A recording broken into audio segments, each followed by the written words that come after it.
네, 개장 전에 꼭 필요한 정보를 모아보는 토마토 모닝 빅데이터 시간입니다. 어제 시장은 혼조세를 나타냈습니다. 양시장 하락 마감했는데요. 아무래도 FOMC 의사록 공개를 앞두고 시장은 관망적인 태도를 유지했습니다. 그 안에서 외국인과 기관의 수급 분석해보면서 오늘장 힌트도 얻어보시죠.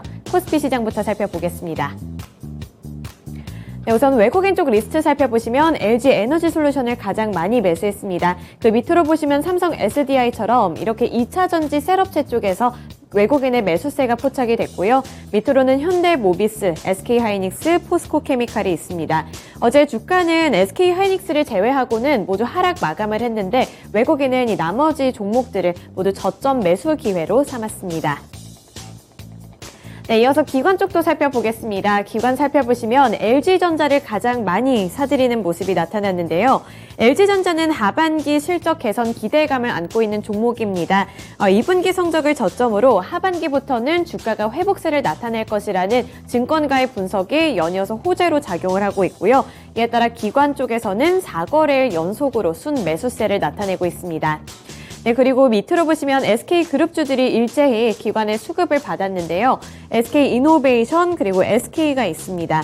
우선 SK이노베이션부터 살펴보시면 글로벌 인증기관인 로이드 인증원으로부터 업계 최초로 제품의 전과정 온실가스 영향을 측정할 수 있는 시스템과 관련해 공식 인증을 받았다고 하는데요. 이에 따라 기관에 관심이 들어오는 모습이었고요. 그리고 SK 같은 경우에는 최근 SK가 이 2억 5천만 달러를 출자해서 테라파워 지분 투자를 완료했다는 소식을 전해왔죠. 네, 이러한 부분까지도 모멘텀으로 작용했습니다. 따라서 SK그룹주들이 일제히 기관의 수급을 받는 모습이었고요. 또 금융주 쪽에서는 하나금융지주가 있습니다. 또 유가 관련해서 SO일도 기관의 수급 리스트에 이름을 올렸습니다. 네, 넘어가서 매도리스트 체크해 보겠습니다. 우선 외국인과 기관이 기아와 그리고 현대차 같은 이런 완성차 업체 쪽에서 발을 빠르게 좀 빼내는 모습이 포착이 됐는데요. 미국의 인플레이션 법안 때문이었습니다. 네, 이 부분은 특징주 가서 더 자세하게 살펴보도록 하겠고요. 그리고 외국인 조금 더 자세하게 살펴보시면 삼성전자 그리고 LG전자 같은 IT 업종에서 발을 빼냈습니다. 삼성전자 쪽에서는 투자 심리가 약화가 됐고요. 기관은 LG전자를 사들였는데 외국인은 어제 매도세를 나타냈습니다. 그리고 통신 관련주 쪽에서는 SK텔레콤이 어제는 조정받았습니다. 하루 만에 하락 마감하는 모습이 나타났고요. 포스코홀딩스 쪽에서도 차익 실현 움직임이 나타났습니다. 네, 이어서 기관 쪽도 자세하게 보겠습니다. 기관 2차 전지 관련해서 LG 에너지 솔루션 팔았고요. 그리고 삼성 바이오로직스 같은 이 최근에 탄력받았던 바이오 쪽에서도 기관의 매도세가 나타났습니다. 그리고 2차 전지 관련해서 최근에 또 시장에 관심을 많이 받았던 종목이죠. 포스코케미칼 쪽에서도 기관은 수익 실현에 나섰습니다. 네, 넘어가서 특징주 살펴보시죠. 현대차와 기아입니다. 인플레이션 감축법 보조금 대상에서 제외가 된다는 소식에 어제 급락세가 나타났는데요. 인플레이션 완화법 입법이 확정된 가운데 국내 전기차가 미국에서 보조금을 받을 수 없다는 소식이 투자 심리를 약화시킨 건데요. 인플레이션 완화법에 따르면 앞으로 미국에서는 이 북미에서 최종 생산된 전기차만 세액 공제 혜택을 누릴 수 있다고 하는데 현대차와 기아 같은 경우에는 미국에 수출하는 전기차가 모두 한국에서 생산이 되고 있기 때문에 이러한 혜택에서 좀 제외가 될 것이라는 우려감을 받았습니다. 이에 따라 어제 주가가 많이 흔들거리는 모습이 연출됐습니다. 네, 넘어가서 코스닥 시장 살펴보시죠. 네, 외국인과 기관이 동반 매수한 종목 LNF입니다. 어제 LNF 5% 넘게 급등한 채로 마감했는데요. 네, 이 부분 특징주 가서 더 자세하게 살펴보도록 하겠고요. 그리고 매수 리스트 살펴보시면 외국인과 기관이 2차 전지 그리고 반도체 관련주 쪽에 관심을 많이 보인 걸 확인해 볼 수 있습니다. 외국인 나노신소재, CIS 이쪽으로도 수급이 많이 들어왔고요. CIS 같은 경우에는 전고체 배터리 관련주로도 엮여 있죠. 네, 기관 같은 경우에도 LX세미콘, 동진세미캠 쪽으로도 매수세가 포착이 됐습니다. 그리고 외국인 같은 경우 조광, ILI 같은 경우 겹호재가 있었는데요. 네, 이 부분 특징주 가서 더 자세하게 살펴보시죠. 네, 그리고 기관 쪽 조금 더 자세하게 살펴보시면 어제 엔터주 쪽으로 이렇게 매수세가 나타났는데요. 이 엔터주 같은 경우 주가는 많이 밀렸고 또 급락세를 연출을 했지만 기관 쪽에서는 저점 매수 기회로 삼았다는 점이 특징이 될 수 있겠습니다. 네, 넘어가서 코스닥 시장에서의 매도 리스트도 확인해 보시죠. 네, 외국인은 SM 쪽에서 발을 빼냈습니다. SM이 이번에 그 실적과 관련해서 약간 부진한 모습을 나타내면서 외국인은 발을 빼냈고요. 박셀바이오 쪽에서도 매도세가 포착이 됐습니다. 그리고 컴투스 어제 장중에 갑자기 밀리는 모습이 나타났습니다. 외국인도 어제는 수급을 빼내는 모습이 나타났고요. 에코프로 BM, LX세미콘 쪽에서도 외국인이 수익 실현에 나섰습니다.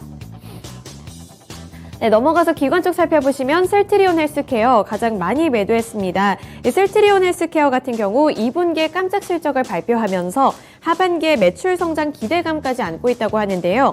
증권가에서는 목표 주가를 줄줄이 상향 조정을 했는데 기관은 이 단기 급등에 대한 수익 실현으로 셀트리온 헬스케어를 가장 많이 팔았습니다. 그리고 어제 전반적으로 시장을 살펴보면 이렇게 풍력 관련주들이 조정받는 분위기였는데요. 기관은 대표적으로 CS 베어링 쪽에서 차익 실현 움직임 나타냈고요. 그리고 바이오 쪽에서는 ST팜, 알테오젠이 있습니다. 또 어제는 K콘텐츠 관련주들 대체적으로 조정받은 가운데 스튜디오 드래곤도 기관의 매도 리스트에 이름을 올렸네요. 네, 넘어가서 코스닥 시장에서의 특징주 보시죠. 조강 ILI입니다. SK그룹의 SMR 투자 소식에 상승세를 나타냈는데요. 지난 8일 조강 ILI가 밝힌 바에 따르면 한국기계연구원이 주관을 하고 있는 원전 및 소형 모듈 원전 파이로트 구동 안전벨트 국산화 기술 개발에 있어서 사업자로 선정이 됐다는 소식을 전해왔습니다. 또 지난 17일 SK그룹이 빌 게이츠가 설립한 차세대 SMR 기업인 테라파워에 3천억 원 규모의 지분을 투자한다는 소식까지도 조강 ILI 쪽으로는 모멘텀으로 작용이 됐는데요. 원전 관련 기업인 조강 ILI 주가 역시 어제는 긍정적인 영향을 받았습니다. 네, 넘어가서 두 번째 특징주 살펴보실까요? LNF입니다. 3분기 실적 기대감 및 인플레이션 감축법 수혜 기대감까지 안으면서 어제는 5% 넘는 급등세를 나타냈습니다. LNF의 올해 2분기 매출과 영업이익은 시장 기대치를 하회하는 수준을 기록을 했지만 증권업계는 일회성이라고 판단을 하고 있는 분위기고요. LNF는 3분기부터 굳이 이 공장 가동 100%로 출하량이 확대될 것으로 예상된다고 보고 있습니다. 이에 따라 3분기 최대 실적을 기대해봐도 좋겠다는 증권가의 분석까지도 호재로 작용이 됐고요. 또 해외 사업 역시 판매 호조가 이어질 것으로 보인다고 합니다. 여기에 미국의 인플레이션 감축법 수혜 기대감까지 언급이 되면서 전기차 보급 확대를 위해 세금 혜택을 주기로 했고 또 2차 전지 기업이 수혜를 볼 것이라는 기대감을 받고 있는 가운데 LNF 대표적으로 테슬라와 엮여 있죠. 네, 이런 부분들이 긍정적인 모멘텀으로 작용되면서 어제 주가에도 긍정적인 영향이 나타났습니다. 네, 넘어가서 오늘 주요 일정까지 확인해 보겠습니다. 네, 첫 번째로 미국에서 7월 기존주택 판매 지수가 발표되는 날입니다. 현지 시간 기준인데요. 이 주택 지표 가운데 선행 지표로서 미국 상무부에서 발표되는 신규 주택 판매와 함께 가장 중요한 지표로 활용되고 있기 때문에요. 꼭 체크해 보셔야 할 것 같고요. 또 폴란드와 방산 수출 때문에 최근에 방산 관련주들 급등하는 모습 나타냈었죠. 네, 오늘이 이 방산 수출 본계약 체결이 예정되어 있는 날이라고 합니다. 참고해 보시면서 오늘 방산 관련주들 흐름 체크해 보시면 될 것 같은데요. 대표적으로 한국항공우주, 현대로템, 그리고 한화에어로스페이스가 있으니까요. 주가 흐름 오늘 눈여겨보시길 바라겠습니다. 그리고 마지막으로 우크라이나, UN, 그리고 튀르키예 3자 정상회담이 이어질 예정이라고 하니까요. 이런 주요 일정까지 함께 체크해보시면서 오늘도 투자 판단에 도움이 되셨으면 좋겠습니다. 네, 지금까지 토마토 모닝 빅데이터 시간이었습니다.